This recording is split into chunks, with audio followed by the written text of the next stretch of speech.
તો કેમ છો મિત્રો અને મિત્રાણી? વેલ, મને તો તાવ આવી ગયો છે, છતાં પણ આજે કોલેજ તો જવાનું જ છે. મારા એફર્ટ માટે એક લાઈક બની શકે તો આપજો. તો હું ખેતરમાં બાઇક પાર્ક કરીને શુભની વાટ જોઉં છું. હાવ ઢીલો માણસ છે, ટાઈમે તો ક્યારે પોગે જ નહીં, ગમે એટલું કહો ને. કલાકે તો આવ્યો, પછી થેલો પકડીને અમે લેબમાં આવતા રહ્યા. કેમ ખબર છે? કેમ કે આજે ટેક મંદિરનો પહેલો રિવ્યૂ છે ને બધા એની ફૂલ તૈયારીમાં દેખાય છે. આપણે પણ એક ક્રીમ બનાવેલી છે. પછી આપણો રિવ્યૂ ખતમ થયો તો ત્યાં બેસીને શું કામ હતું? અરે રે, અહીંયા પાછા ખાબોચિયા ભરાઈ ગયા. ફ્રી ટાઈમ હતો ને કાંઈ કામ નહોતું તો પછી બેઠા થોડીક વાર પાર્કિંગમાં. સાંજના સમયે પછી શિવાજી સર્કલ સાઈડ ગયો હું, ને વરસાદ તો મારી હારે હતો જ તે. આ બધા લોકો બાજુમાં ચા પીતા હતા અને મને તો ચા ભાવતી છે નહીં.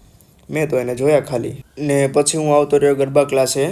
ગરબા ક્લાસની તૈયારી તો ફૂલમ ફૂલ હર્ષદ કરે છે, જુઓ તમે.